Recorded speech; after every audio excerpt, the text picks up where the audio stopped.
하나님의 말씀은 히브리서 10장 32절에서 36절 말씀입니다.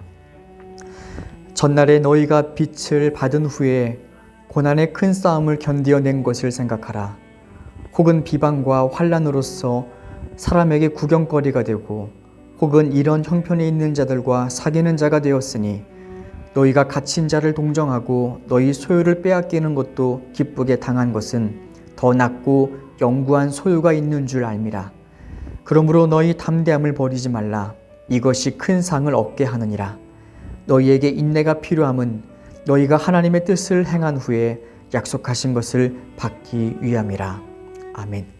그 사람의 믿음이 진실한지 아닌지는 환난의 때에 분명하게 드러나게 됩니다.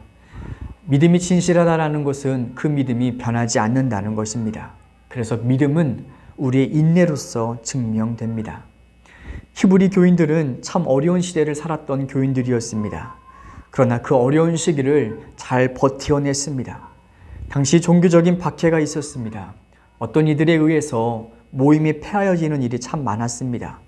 그리고 종종 신앙의 이유 때문에 직업을 잃기도 하고 수입이 끊기기도 하고 때로는 직장에서 차별받는 일도 허다했었습니다.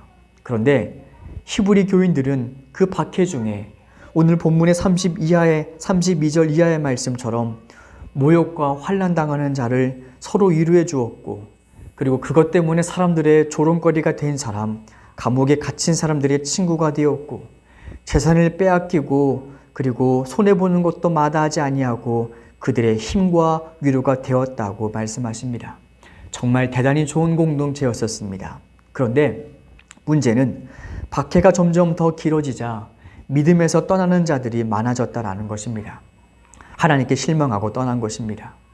그때 히브리 기자가 이 성도들에게 이 편지를 쓴 것입니다. 믿음은 끝까지 지키는 거라고, 믿음은 끝까지 인내해야 한다라고 말씀하십니다.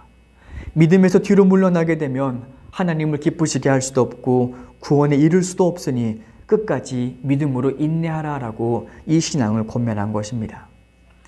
믿음을 지키는 것은 결코 쉬운 일이 아닙니다. 그런데 우리가 그 믿음을 지킬 수 있는 비결에 대해서 히브리 기자가 우리에게 이렇게 조언을 해줍니다. 먼저는 우리가 피 흘리기까지 신앙을 지킬 각오를 해야 한다는 것입니다.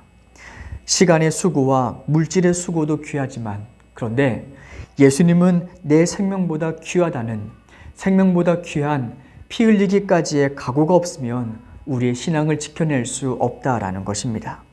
또 하나가 있습니다. 각오만으로는 우리의 신앙을 지켜낼 수 없습니다. 베드로처럼 아무리 다짐을 해도 환난의 때에 배신할 수밖에 없습니다. 그래서 히브리 기자는 우리의 믿음의 근원이시고 우리의 믿음을 온전케 하시는 예수 그리스도를 바라봐야 한다라고 말합니다. 믿음의 주요 또 온전하게 하시는 이인 예수를 바라보라. 나를 위해서 십자가의 부끄러움을 참으신 그 예수님을 생각할 때 예수님이 정말로 우리에게 이길 수 있는 힘을 주십니다. 우리가 정말로 하나님을 가까이 하려고 힘을 쓰면 하나님은 당신에게 가까이 나오는 자에게 반드시 하나님의 거룩하심과 능력을 나타내 주십니다. 하나님께 가까이 나아가면 하나님이 우리를 버리지 아니하십니다. 힘을 주시고 인내할 수 있게 하시고 우리의 믿음을 지킬 수 있도록 붙들어 주십니다. 우리에게 하나님께 가까이 나아가는 것, 그것은 정말 귀한 축복입니다. 이 시간 함께 기도하겠습니다. 하나님, 고난의 때에 인내하는 믿음을 주시고 우리의 믿음의 근원이시고 온전케 하시는 예수님을 더욱더 가까이 두고 더욱더 사랑할 수 있도록 하여 주옵소서. 예수님의 이름으로 기도드립니다. 아멘.